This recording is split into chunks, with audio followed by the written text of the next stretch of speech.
seja muito bem-vindo, muito bem-vinda à aula número 3 da jornada Que Dia Pra Tá Vivo. Fico muito feliz de você ter vindo até aqui, porque a gente tem dois tipos de pessoa. Na verdade, tem três tipos de pessoa. A gente tem o tipo de pessoa que nem começa, que não tem a inércia para começar, então ela não tem nem vontade, ela fica sempre do mesmo jeito. A pessoa que começa e não termina, aquela que tem a inércia, né, o arranque, mas ela não tem disciplina, ela não tem constância. E tem a pessoa número 3, que é a que começa e que termina, que no caso é você. Então, dentro desses três tipos, né, estereótipos aí de formato de comportamento, fico feliz que você esteja no número 3, que é a pessoa que começa e termina. Então, a gente falou nas últimas aulas sobre os 97%, os 3%, e essa jornada, né, de sair dos 97% para ir para os 3% fala muito sobre a forma como a gente leva a vida, né, sobre a forma como a gente faz as coisas. A execução é uma das coisas importantes para a gente crescer. Só que existe um formato de execução que não funciona, que eu vou falar para vocês agora em seguida. Quando eu criei o BeAlive, que foi essa plataforma, que é a plataforma de desenvolvimento pessoal, ela foi pensando justamente nessa transição, nas pessoas que sabem que tem algo errado, que sabem que a vida não está do formato como elas gostariam. Não são pessoas que estão ou deprimidas ou precisam de um outro tipo de especialista, né? Mas são pessoas que trabalham, que fazem suas coisas, são pessoas que têm relacionamentos, mas elas sabem que tem algo errado, elas sentem que elas não conquistam aquilo pelo esforço que elas fazem, né? Elas se esforçam muito. Talvez você seja assim, você se esforça muito, mas o resultado não vem. Você se esforça muito, o resultado não vem. Você não é preguiçoso, você não é preguiçosa, você não é uma pessoa que trabalha o mínimo possível e não se esforça para nada. Não, você é a pessoa, se você tá aqui nesse vídeo, eu tenho certeza que você não é essa pessoa, tá? Mesmo que talvez você acredite ou passa na sua cabeça que você deveria estar fazendo muito mais, que você deveria ser muito diferente. Talvez o que falta para você é só um direcionamento, talvez é só alguém que te ajude a acompanhar. Tá? Então, por isso até que eu criei o BeAlive, que é para que as pessoas elas consigam entender o que elas podem fazer de certo ou de errado aí, né, dentro de metodologias, enfim, dentro de ferramentas que funcionam de verdade, testadas já. Eu quero que você entenda o porquê estar em constante movimento e ter uma pessoa que possa te ajudar, um mentor, um coach, um psicólogo, pessoas que façam que sua mente ela se expanda, porque isso é tão importante. Eu quero que você entenda. Eu tenho uma aluna do BeAlive e eu quero que você entenda o porquê estar nesse movimento traz tantos resultados. Olá, eu sou a Annelise Ortiz, eu tenho 29 anos, eu sou enfermeira, formada há mais ou menos uns 8 anos, e eu decidi entrar na plataforma BeAlive a partir do momento em que eu decidi transformar a minha vida, em que eu decidi passar por um processo de transformação na minha vida. Confesso para vocês que eu tinha um pouco de medo, né, no início, em estar investindo em algo que não me trouxesse tudo o que eu esperava. Porém, a partir do momento em que eu iniciei as aulas, em que eu assisti a primeira aula, os 5, 10 minutos da primeira aula já bastaram para que eu tivesse certeza de que aquilo era realmente maravilhoso e que ia transformar o meu modo de pensar, o meu modo de agir, o meu comportamento dali para frente. Então, foi muito mais do que eu imaginava, é muito mais do que eu imaginava, e sem dúvidas eu não consigo me imaginar sem o BeAlive daqui pra frente. Bem, você viu, né? Que estar, que fazer, que executar, que mudar a nossa mentalidade é tão importante pra gente alcançar aí o que a gente quer pra vida, né? Sair do ciclo de frustração, do ciclo de estar refém das emoções constantemente para ser uma pessoa protagonista da vida, que é isso que eu desejo para você. Hoje eu quero falar para você sobre três coisas, três tipos, três formatos que você vai poder começar a usar agora para que você mantenha esse seu crescimento mensurável. A gente falou na primeira aula aí sobre os sabotadores, na primeira aula, na verdade, o que leva a gente a não conquistar, a segunda aula sobre os sabotadores e a aula de hoje, que é como você vai se manter em crescimento. Quando eu fazia os processos de coach, eu percebia, né, o processo de coaching individual, o que é um processo? A gente fica com as pessoas aí, com um cliente, todas as semanas, 1 a 2 horas por semana, e a gente acompanha eles de 3 a 6 meses, mais ou menos, no qual a gente vai fazer plano de ação, a pessoa vai mudando a sua mentalidade, vai quebrando suas crenças, né? Vai tirando, substituindo crenças negativas por positivas, vai eliminando sabotadores, e ela vai neste formato aí vendo um crescimento exponencial. Sim, nesse formato o crescimento é exponencial. Mas o que eu notava? Que as pessoas, algumas delas se mantinham em crescimento, mas não exponencial. Por quê? Porque todo ser humano, a maioria dos seres humanos, precisa de alguém para ajudar, ou uma metodologia, ou uma pessoa. É óbvio, isso é meio óbvio. Assim, se eu estou no meu natural, eu começo a executar as minhas coisas dentro da minha rotina, dentro do meu dia a dia, e eu começo a não ter mais uma percepção externa do que eu estou fazendo de certo, de errado, ou de produtivo ou improdutivo. E quando a gente está dentro de um formato de mentoria, um formato de coaching, ou até um psicólogo, a gente começa a ter essa visão externa.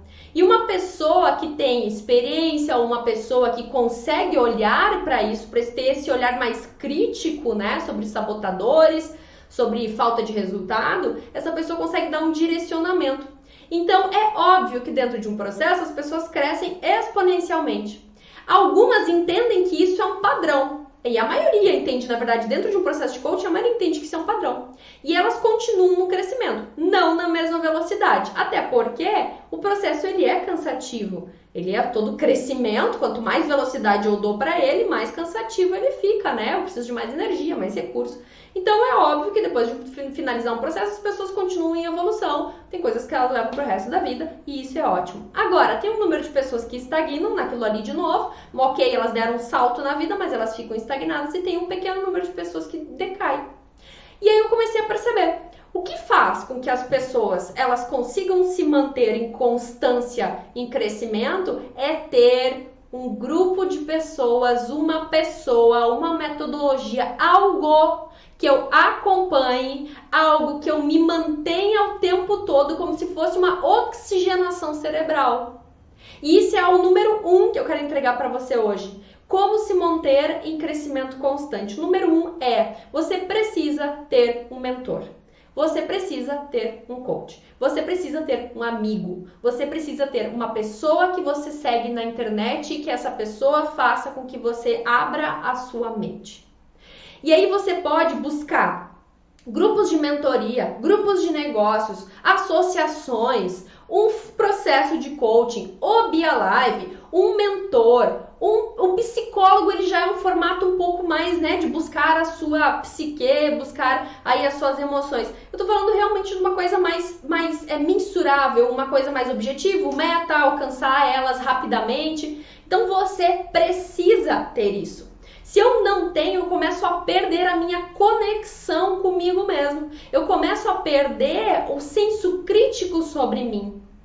Eu até posso ser uma pessoa totalmente crítica, de me julgar, mas eu começo a perder a autoanálise. Uma coisa em ser crítico é uma coisa, ter autoanálise é outra. Porque normalmente o crítico ele só se dá uma chicoteada, né? Se culpa, se sente mal e continua a vida. Ele não olha para aquilo como o que eu posso fazer de diferente. Então, você precisa ter ou um grupo, uma pessoa, um amigo, busque isso. Dentro das grandes empresas, inclusive algumas que eu trabalho, tipo Souza Cruz, as pessoas lá dentro, elas têm os mentores internos. Além de ter uma coach como eu, um mentor como eu ou outro, eles têm os mentores internos, que são o quê? Gestores que já passaram por aquele cargo que a pessoa está ou um modelo parecido. São gestores que já passaram, que já têm a experiência e podem mentorar aquela pessoa. Que é dizer, apresente tal projeto para tal pessoa, se exponha mais. Enfim, tem isso. É algo bem específico de carreira. Então, isso a gente vê que dentro das grandes empresas, pessoas que crescem muito, elas estão constantemente se analisando.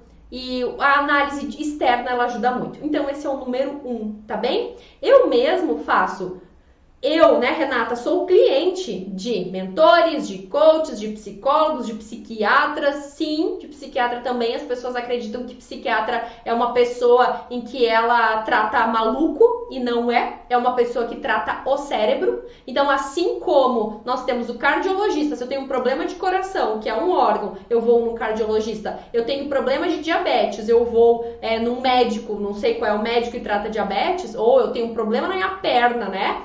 Eu vou neste médico. As pessoas que querem desenvolver o cérebro, elas vão em quem? Em médicos de cérebro, que é quem? Psiquiatra.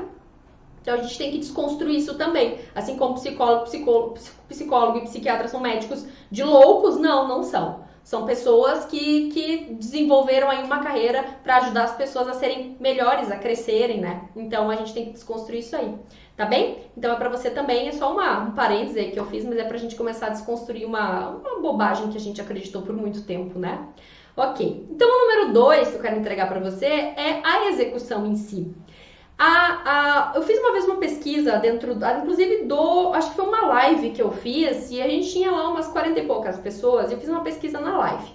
Dentro dos processos aí, qual era a maior dificuldade que elas tinham em planejar, em executar, qual era? E era a execução. As pessoas têm muito medo de executar. Por quê? Porque a gente tem medo de se sentir fracassado. A gente tem medo de dar errado. Eu tenho uma história que eu gosto de contar, que é quando eu fali uma empresa, né? Eu fali um bar, eu comprei uma franquia em 2014, eu acho, ou 15, acho que foi 2014. 2014, comprei uma franquia e essa franquia, ela não estava muito bem estruturada ainda e eu abri ela numa cidade a 150 quilômetros da minha. Então eu ainda era arquiteto, eu estava trabalhando com arquitetura e por que eu abri uma outra empresa tão longe, tão cara, comprei uma franquia? Porque naquele momento eu estava tão frustrada com a minha profissão, tão chateada com a arquitetura, que eu olhava para fora como se aquilo fosse a salvação. Eu olhava para que, não, se eu trocar de profissão vai dar super certo. Se eu abrir um negócio, eu posso me livrar disso aqui. E toda vez que eu olho para uma possibilidade, não porque eu quero ela, mas porque eu estou fugindo de algo, a tendência é que dê muito errado. Eu abri esse bar, né, uma franquia, 3 andares. Lindo! O último andar era um rooftop, assim, era como se fosse era aberto, com almofadas brancas, né? Aquela meia luz, assim, aqueles toldos brancos em cima. Gente, chiquérrimo, lindo, maravilhoso. Duas torres de chopeira, né? Era muito legal. E aí eu peguei 100 mil reais emprestado, e eu tinha o resto do dinheiro, e abri esse negócio. Assim como eu abri, ele fechou, tá? Fechou em, assim, não exatamente, mas uns 5 meses ele fechou, ele faliu. E eu tinha uma opção, ou eu pegava mais 50 mil reais ali emprestado que eu tinha num capital de giro, ou eu fechava. E aí eu fechei, tive que pegar uma parte desse dinheiro para pagar as dívidas, tá? E ainda fiquei devendo muito dinheiro mesmo. Demorei 2 anos trabalhando na arquitetura, 1 ano e meio mais ou menos, mas quase 2 anos, para pagar as contas do bar que faliu. Por que você faliu, Renata? Péssima administradora, eu fali porque eu não sabia o que eu estava fazendo, eu executava muito, mas executava totalmente errado, e esse é o ponto que eu quero trazer. Guarda isso, já vou falar sobre isso. Executar, mas não adianta executar errado. E aí eu tinha muita vergonha, gente. Quando eu fali, eu tinha muita vergonha. Eu fiquei com muita culpa, eu fiquei com dívida. Eu tinha contado para todo mundo do bar. A inauguração tinha vindo um monte de gente de um monte de lugar, inclusive na minha cidade, veio uma van. Então assim, a minha cidade era pequena, é pequena, uma vergonha. Eu não queria sair na rua e foi aí que eu entrei em depressão. Eu já contei alguns momentos que eu entrei em depressão. Foi aí que eu entrei em depressão. E aí quando eu abri o bar, as pessoas da minha família disseram, não abre, vai dar errado. E eu super quis abrir. E quando eu fechei o bar, eles falaram, eu avisei bem feito, agora se vira. Não, eles não são, né?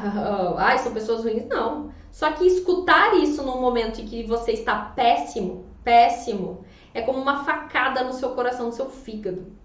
Então eu tinha muita vergonha, eu me senti uma frustrada, eu me senti uma perdedora, eu pensei que eu não ia dar mais nada, não ia dar mais nada certo na minha vida. O que eu fiz? Recolhi minhas fichinhas ali, recolhi Voltei para a minha cidade, fechei o bar, contratei uma advogada para fazer a negociação da dívida, né? Porque eu não tinha condições nenhuma de fazer. Comecei um tratamento psicológico psiquiátrico, comecei a tomar remédio, iniciei o tratamento e terminei, porque depressão é isso, né? Depressão é uma doença, ela tem início e fim.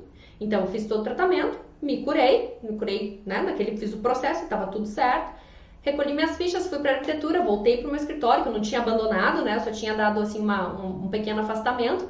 E com ele eu consegui pagar a maioria das dívidas que tinham ficado. Nem todas eu consegui pagar, porque alguns fornecedores não quiseram receber. Mas eram contas pequenas. Então eu demorei muito tempo para pagar. Isso é uma história assim, por que eu tô falando sobre isso? Porque a gente tem medo de executar, porque a gente tem medo de errar. E sim, pode dar errado. Só que quando eu tenho... Aí que vem o ponto. Quando eu tenho uma orientação, que é o número 1 que eu falei antes, quando eu tenho uma orientação, é muito mais difícil eu quebrar a cara. Eu tenho menos chances. Pode quebrar? Pode, mas eu tenho muito menos chances. Muito menos chances que as coisas deem errado. Então é por isso que é importante você buscar pessoas que tenham resultados naquilo que você quer, naquilo que você deseja. Não adianta você buscar você quer abrir um negócio, você pega um profissional aí, um empresário falido, né? Não adianta você buscar ele, porque ele não sabe o que ele está fazendo, ele não tem conhecimento.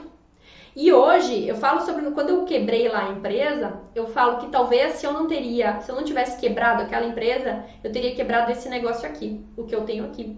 Que é um centro, né? Tenho treinamentos, cursos online, atendo grandes empresas. Então, viajo, esse ano não pela pandemia, mas viajo o Brasil inteiro, né? Para dar treinamentos para grandes companhias, as mundiais. E se eu não tivesse aprendido num falimento, né? Não sei se existe esse verbo, mas numa falência meteórica, esse aqui talvez teria dado errado. É bem provável que teria dado errado. Eu não ia ter aprendido a administrar, porque aí depois que eu fali, eu descobri que eu não sabia ter negócio. E aí o que eu fui fazer? Eu fui fazer formação em gestão de pessoas, tudo que eu poderia, finanças, tudo que eu poderia para aprender a como fazer certo. Mas óbvio que a experiência de quebrar já me trouxe muita carga, né? Muito o que fazer e o que não fazer. Então, o número 2, gente, é executar. E executar com orientação. Não sai executando a moda louca, tá? Você precisa aprender a fazer isso com orientação. Você faz um planejamento, checa ele com as pessoas, executa. Importantíssimo isso. E vem o número 3 agora. Que não adianta você executar se você não acompanhar os seus resultados. O que a maioria das pessoas faz? A gente tem um objetivo, a maioria nem tem objetivo, mas quando a gente tem um objetivo, você tem um objetivo, e aí você pega e executa. E aí você quer chegar ali, nele, né? Você quer chegar no seu goal, você quer chegar no pegar aquilo, trazer para palpável. E aí você tá no meio do caminho, você tá andando, né? Mas você não viu se você pegou um desvio, se você errou a rota, você continua, e você acha que está no caminho. E aí o que acontece? É a mesma coisa que você pegar você não usar o GPS, você quer ir lá, sei lá, pra Amazônia. E aí você não sabe o caminho, nunca foi, mas você sabe onde é, mais ou menos pro norte, pega ali a BR-101 e vai. Não sei se vai chegar lá, mas vai. No meio do caminho, você pega um desvio sem querer, você pega uma estrada sem querer, você erra. E aí quando você se dá conta, você vê uma placa, você tem que voltar. Nesse voltar, você já cansou. Nesse voltar, você desanimou. E aí você vai ter que fazer tudo isso, ou você vai demorar muito mais tempo e vai aprender com o seu erro, gastar recurso, gasolina, tempo, cansaço, ou você vai desistir e voltar. Dependendo de onde você tá, você pode voltar. E isso é a mesma coisa. Quando eu não mensuro o caminho, eu posso errar ele e nem perceber. Eu posso errar a trajetória e ficar sem gasolina. A gasolina é o seu combustível. E aí você vai pegar o quê? Vai ter que chamar um guincho. Aí você não vai chegar no seu destino. Entendeu? Então é importante sim trazer a mensuração. Você precisa ter pessoas, um plano, né? Um plano, executar, mostrar para essas pessoas ou ter um acompanhamento de abertura de mente e aí ir mensurando se eu estou crescendo ou não. Então são as 3 coisas que vão fazer com que você realmente se mantenha no crescimento. Se você não fizer isso, é bem provável que você vai ter passado por várias estradas que são desvios que você nem precisaria ter passado. E você nem sabe, porque você simplesmente seguiu.